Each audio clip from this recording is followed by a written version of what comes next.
Hello tout le monde, bienvenue sur une nouvelle vidéo. Inter contre la Juventus. Qu'est-ce que t'as fait la Juve?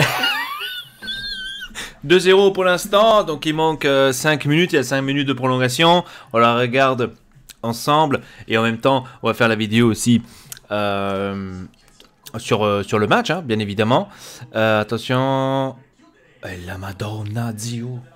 Donc, ce match, l'Inter contre la Juventus, Inter a dominé la Juventus, ouais, truc facile, tu vois, on a passé déjà, tu vois. Pas énorme du côté de la Juve, il faut le dire. Très content, très content qu'on a gagné. Pour moi, c'est une victoire très importante qui vaut plus que 3 points. Attention, ce match-là vaut plus que 3 points.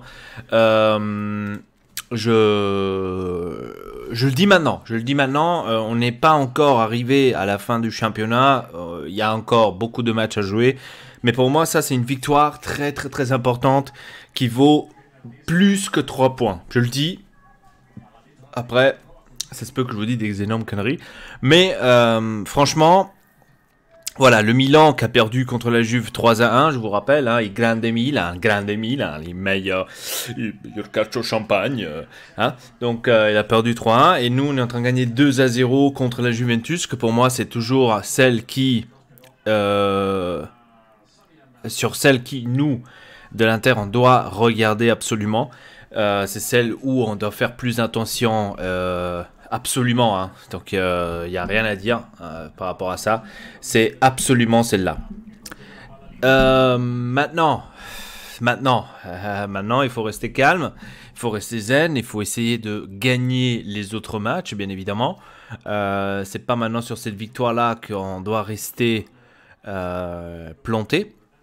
En tous les cas, j'ai aimé cette Inter. Inter était incroyablement ce soir, franchement. Tout le monde, il n'y a personne où je pourrais dire maintenant à première, à sang froid comme ça, je pourrais pas vous dire ah ouais mais celui-là il m'a plu le moins, etc. La seule chose que je pourrais peut-être dire c'est les conclusions. Lautaro Martinez, Lukaku aussi ont raté pratiquement des buts sans gardien, quoi, hein, il faut le dire, hein. À la première mi-temps, ça aurait pu être 3-0 tranquillement, des buts ratés, et ça c'est quelque chose qu'on a vu ces derniers temps assez souvent, malheureusement, chez l'Inter, et qu'après on n'a pas réussi à concrétiser, et on a eu après comme conséquence que notre adversaire nous fait un but. Là heureusement ça n'était pas le cas, mais j'avais cette peur-là, hein, que la deuxième mi-temps, on allait être plus bloqué, qu'on allait être plus, comment dire, comme on avait vu l'Inter ces derniers temps, hein, parce que combien de fois l'Inter, la première mi-temps, nous avait fait une première mi-temps de fou, et après la deuxième mi-temps, ils ont commencé à faire un peu du n'importe quoi.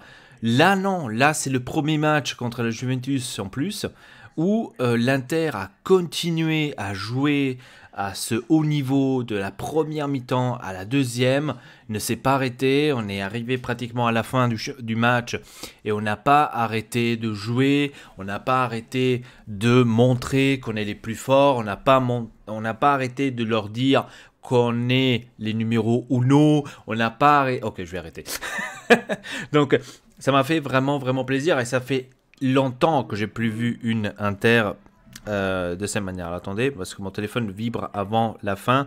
Voilà, c'est fini officiellement le match. 2-0 donc pour l'Inter. Donc, on va rester zen, on va rester calme, parce que voilà, il n'y a rien à fêter du tout. Donc, voilà, donc, si je dois dire homme du match, je dirais largement Barella, absolument, homme du match, Barella, Bastoni.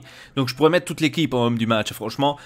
Difficile de trouver l'homme du match. Dites-le moi dans les commentaires pour vous lequel c'est l'homme du match. Franchement là c'est très difficile de trouver. Pour moi, Barella, absolument Barella. Voilà, après le pire entre guillemets, peut-être Lautaro Martinez. Lautaro Martinez, pour moi, le pire, entre guillemets, hein, parce qu'il il a raté le plus entre tout le monde, enfin c'est lui qui a raté le plus.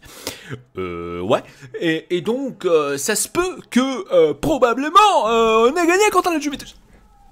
Bon, on va se calmer un peu, calme-toi, allez, on va se calmer. C'est plus fort que moi. C'est plus fort. Donc voilà, au du match, pour moi, Barella. Moi, je mettrais Barella. Voilà, niveau jeu, les gars, comme je vous ai dit tout à l'heure, on a vu une Inter du début à la fin dominiser. Du début à la fin, tout simplement dominer la Juventus, hein, du début à la fin. Un Ronaldo éteint, il faut le dire, Ronaldo éteint du côté de la Juventus, mais pas seulement, aussi les autres. Hein. Beaucoup de fautes défensives, ils ont fait énormément de fautes aussi avec leurs passes, qui perdaient énormément de ballons, donc ça il faut le dire aussi. Mais bon, la meilleure équipe a gagné, c'est l'Inter, on a gagné aussi le championnat, sur ce, allez, au revoir, et non je rigole, on va rester zen là, mon Dieu. Vidal, Vidal qui a fait ce scandale tout de suite au début du match, tout le monde qui écrivait sur Facebook: oh mio Dio, ha dato un bacio allo stemma della Juve, come cazzo si fa? Vidal, boum, 1-0, après tout le monde le Vidal, Vidal. C'est abusé, hein. C'est abusé, et c'est là qu'on voit les gens comment ils sont complètement à l'ouest. Hein. D'abord, critiquer Vidal parce que voilà, il a donné un bisou au logo de la Juventus. Tu n'as pas le droit. Il faut le dégager de Milan. Il faut le virer. Vidal fait le but. Forza Vidal, il migliore centrocampista. Non ho mai visto un miglior centrocampista come lui. Forza Vidal. Donc c'est incroyable. Hein, comment la même personne peut se transformer de gauche à droite. Voilà, donc bravo à tout le monde, bravo à tous les joueurs de l'Inter. Franchement, 2-0, c'est comme je vous ai dit, ces 3 points-là, pour moi, vaut de l'or. Il faut plus que 3 points. C'est une victoire très importante. Et voilà, maintenant on verra la suite du championnat. Voilà, donc sur ce, les amis, je crois que je vous ai tout dit. Et Forza Inter, à la prochaine. Restons calmes.